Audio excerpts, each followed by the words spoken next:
Jumpa kembali dengan saya di mata kuliah Etika Profesi. Assalamualaikum warahmatullahi wabarakatuh. Dalam kesempatan ini saya akan menjelaskan tentang kejahatan di bidang teknologi informasi.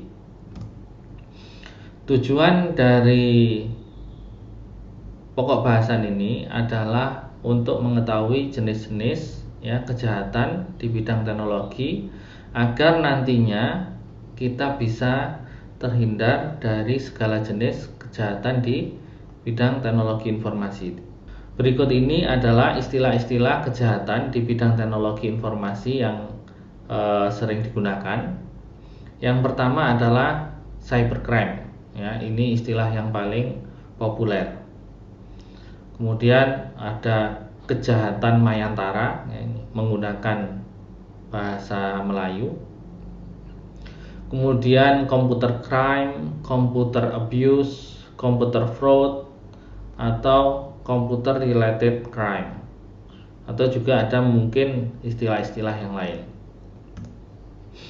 Dan secara khusus untuk cybercrime di sini adalah perbuatan melawan hukum yang dilakukan menggunakan komputer sebagai sarana atau alat, baik itu untuk memperoleh keuntungan ataupun tidak. Berikutnya computer crime. Sama juga di sini adalah perbuatan melawan hukum yang dilakukan dengan menggunakan internet dan teknologi komputer. Di sini pada intinya untuk kejahatan di bidang teknologi informasi itu adalah yaitu kegiatan yang melawan hukum, baik itu menggunakan teknologi informasi sebagai sarana atau teknologi informasi tersebut sebagai sasaran. Jadi pada intinya perbuatan melawan hukum. Jadi kalau selama itu belum ada hukum yang mengatur dan kita tidak melawan hukum, berarti bisa dikatakan bukan kejahatan. Jadi selama tidak melawan hukum.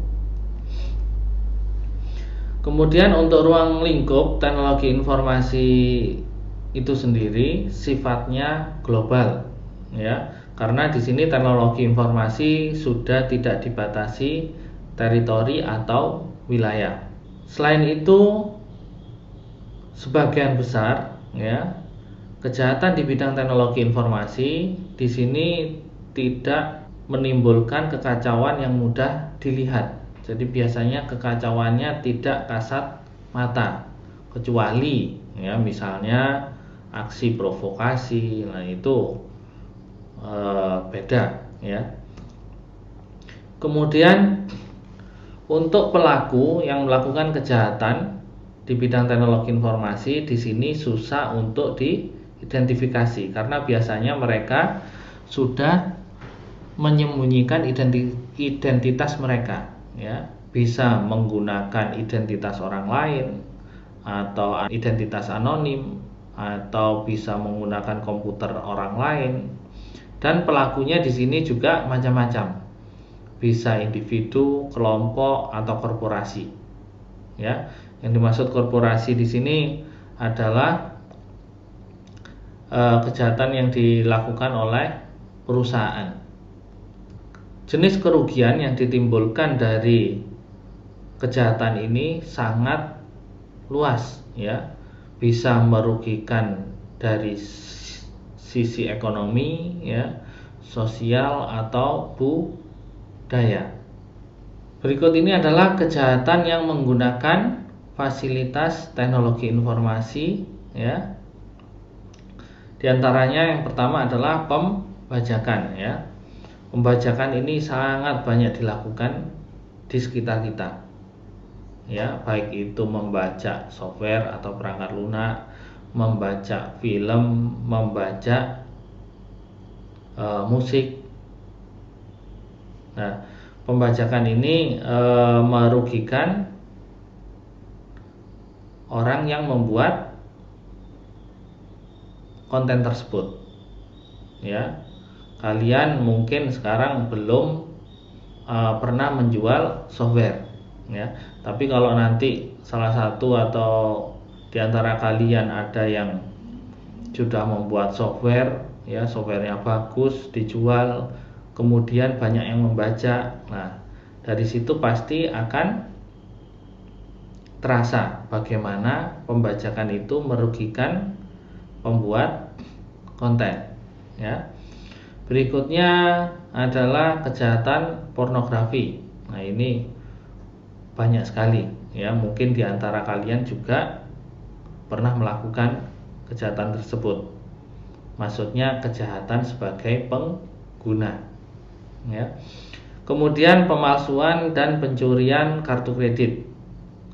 Nah, kalau dulu di tahun 2000-an pencurian kartu kredit ini sangat banyak sekali karena sistem keamanannya yang belum begitu sempurna. Untuk saat ini pencurian kartu kredit sudah jarang sekali terjadi, ya, karena di sana ada autentikasi 2 faktor, misalnya menggunakan autentikasi email atau autentikasi SMS, sehingga transaksi bisa lebih dikendalikan. Kemudian penipuan lewat email. Nah, ini biasanya dilakukan dengan cara pura-pura sebagai orang atau lembaga yang asli. Misalnya email, kalian mungkin pernah mendapat email dari bank, tapi yang ngirim nggak jelas orangnya, ya. Bisa saja email tersebut berisi virus atau berisi link ke website yang palsu.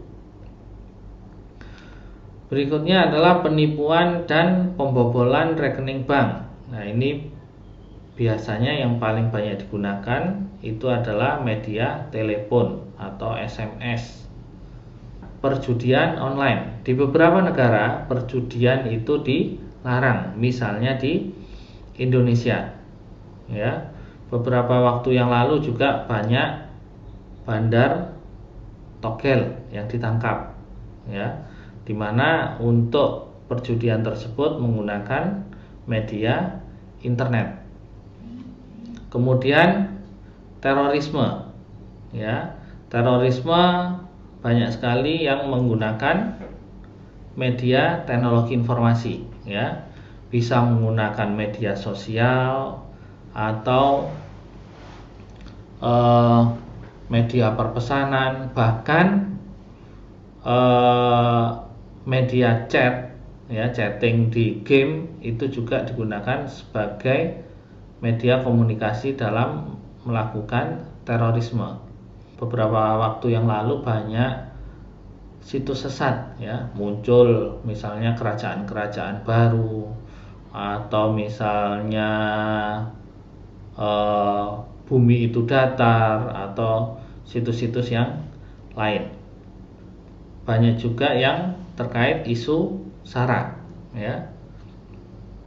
Fasilitas teknologi informasi, ya, selain digunakan sebagai media, bisa juga dia sebagai objek sasaran. Misalnya pencurian data pribadi, ya. Pencurian data pribadi ini bisa melalui jejaring sosial, ya, atau akses ke komputer atau pembobolan user. Berikut ini adalah jenis-jenis cybercrime, ya. Jadi kita bisa mengelompokkan cybercrime itu berdasarkan jenis aktivitas, kemudian berdasarkan motif kegiatan, atau berdasarkan sasaran kejahatan.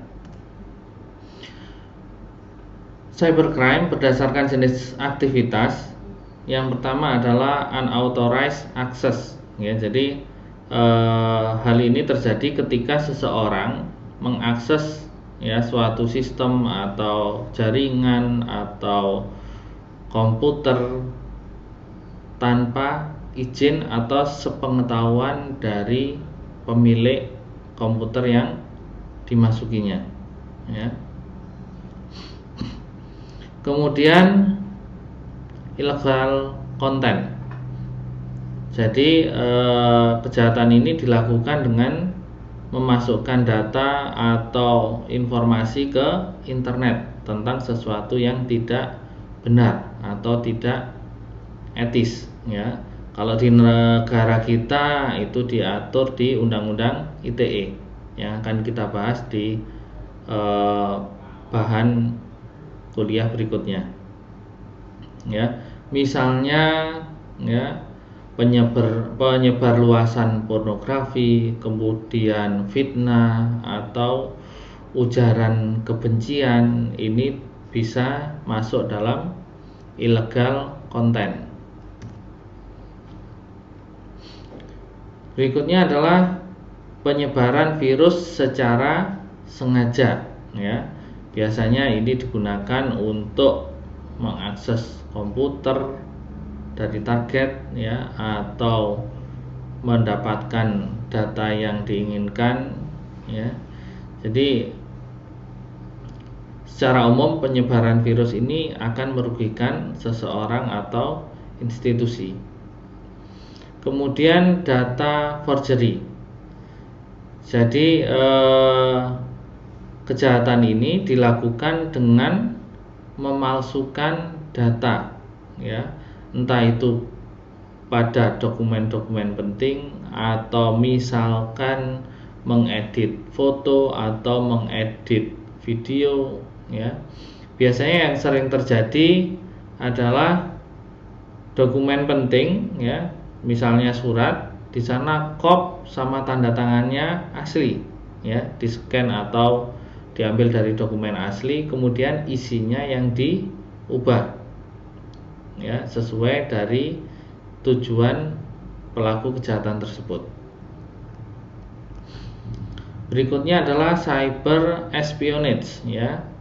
Ini merupakan kejahatan, ya, yang memanfaatkan internet atau perangkat komputer untuk melakukan kegiatan mata-mata, ya. Nah, ini biasanya sangat susah dideteksi karena sudah cukup canggih, ya. Kita juga tidak tahu aplikasi yang kita gunakan mungkin saja digunakan untuk memata-matai, ya. Misalnya ada aplikasi media sosial, aplikasi perpesanan, itu dimungkinkan di aplikasi-aplikasi tersebut juga bisa digunakan untuk kegiatan mata-mata. Berikutnya adalah sabotase dan extortion, ya, perusakan. Jadi di sini jenis kejahatannya, ya, dilakukan dengan membuat gangguan atau perusakan terhadap suatu data atau sistem komputer. Berikutnya adalah cyber stalking, ya. Mungkin kalau lihat di film, ya, di sana misalnya ada stalker atau pengikut rahasia, ya, yang kadang-kadang sampai melecehkan seseorang atau memanfaatkan seseorang. Jadi bisa melakukan teror, ya, melalui email. Nah, ini juga sifatnya melanggar aturan, ya. Jadi bisa disebut sebagai suatu kejahatan. Ini carding, ya, tadi sudah saya jelaskan juga, yaitu terkait kegiatan mencuri nomor kartu kredit orang lain yang digunakan untuk transaksi di internet atau transaksi-transaksi yang lain. Berikutnya adalah hacking dan cracking, ya. Ini aktivitas yang konotasinya netral, bisa disebut kejahatan atau sebagai aktivitas yang biasa. Jadi tergantung dari tujuannya. ya. Kalau tujuannya untuk melakukan hal-hal yang negatif dengan melakukan perusakan, ya pastinya itu melanggar hukum dan disebut sebagai suatu kejahatan.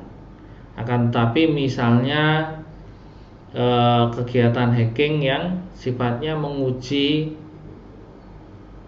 sistem, ya, dengan sepengetahuan pemilik, nah itu merupakan aktivitas yang positif, ya, yang tidak merugikan orang lain, ya, sepanjang diizinkan oleh pemilik sistem atau pemilik komputernya. Kemudian cyber squatting dan typo squatting, ya. Cyber squatting ini, ya, dilakukan dengan cara mendaftarkan domain nama perusahaan orang lain dan menjualnya kepada perusahaan tersebut dengan harga yang lebih mahal, ya. Misalnya domain Poliwangi didaftarkan oleh pelaku tersebut, kemudian dia berusaha menjual lagi, entah itu ke Poliwangi sendiri atau ke perusahaan lain dengan harga yang lebih mahal. Selama harganya wajar dan tidak memaksa, itu sebenarnya tidak bisa disebut sebagai sebuah kejahatan, ya. Akan tetapi kalau sifatnya membajak domain, ya, misalnya domain Poliwangi ACID oleh si A diambil alih, kalau mau dikembalikan harus bayar sekian juta, nah itu termasuk cyber squatting, termasuk kejahatan. Akan tetapi kalau kalian membeli nama domain tertentu kemudian dijual lagi, nah itu tidak melanggar aturan. Berikutnya typo squatting, ya. Typo squatting ini memanfaatkan plesetan domain, ya. Misalnya domain Poliwangi diplesetkan domain Poliwangu karena karakter I dan U berdekatan, ya. Bisa saja orang itu salah ketik, seharusnya ngetik I ternyata ngetik U. Nah, akhirnya dimanfaatkan untuk diarahkan ke website yang salah. Nah, itu bisa saja seperti itu. Kemudian hijacking, ya. Hijacking ini membajak karya orang lain, ya. Bisa perangkat lunak, video atau objek-objek digital yang lainnya. Cyber terorisme, ya. Jadi kejahatan untuk mengancam pemerintah, warga atau warga negara, ya, menggunakan teknologi informasi.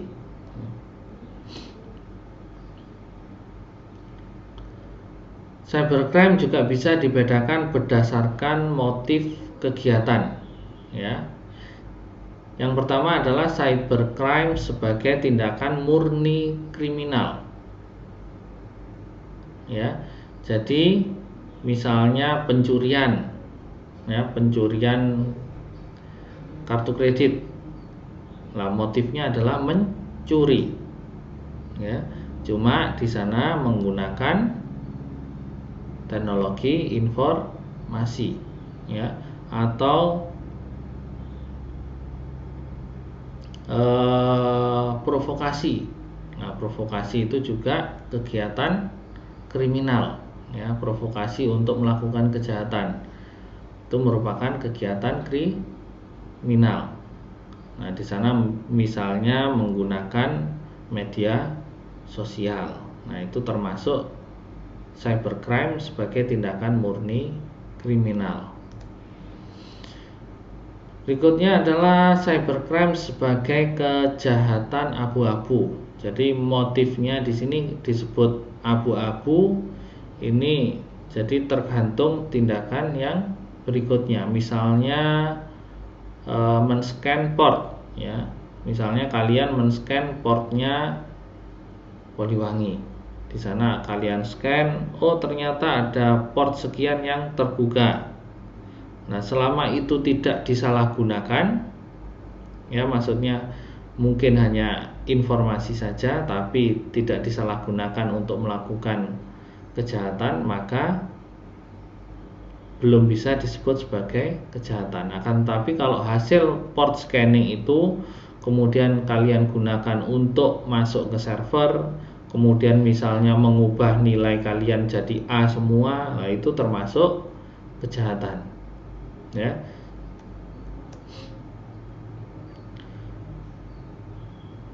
Yang terakhir, cybercrime bisa juga digolongkan berdasarkan sasaran kejahatan. Jadi cybercrime yang pertama, cybercrime yang menyerang individu. Ya. Jadi targetnya di sini adalah individu. Misalnya pornografi. Ya, misalnya kejahatan menyebar foto-foto yang tidak seharusnya, ya. Kemudian cyber stalking atau cyber trespass, ya. Cyber trespass itu mengakses akun tanpa sepengetahuan pemiliknya. Bisa juga sasaran kejahatan, ya, yang menyerang hak milik, ya, misalnya carding, ya, melakukan transaksi dengan kartu kredit orang lain tanpa izin, ya, kemudian data forgery atau aktivitas-aktivitas yang lain yang menyerang hak milik seseorang atau kelompok. Nah, yang terakhir yang ingin saya sampaikan adalah kita sebagai pelaku di bidang teknologi informasi, ya, sebaiknya kita menghindari, ya, jenis-jenis kejahatan, ya, atau jangan sampai kita menjadi korban, ya. Sebagai contoh misalnya menginstal software bajakan. Nah, di sana kita sudah melakukan kejahatan. Ketika sudah terinstall di komputer kita, ternyata software tersebut berisi virus yang mengakses data pribadi kita. Ya, misalnya juga virus tersebut mengunci file-file yang kita miliki. Kemudian kalian mendapatkan email, kalau ingin membuka file tersebut silakan transfer sekian. Nah, kita menjadi korban. Jadi berawal dari kita menjadi pelaku kejahatan, kita bisa menjadi korban. Ya, maka dari itu, dari apa yang sudah saya jelaskan, ya, sebaiknya kita semua tidak melakukan kejahatan-kejahatan tersebut, sehingga kita bekerja dengan aman dan tidak menjadi korban. Demikian yang bisa saya sampaikan untuk pertemuan kali ini, ya. Jika ada pertanyaan silakan disampaikan melalui forum yang sudah disediakan. Saya cukupkan sekian. Wassalamualaikum warahmatullahi wabarakatuh.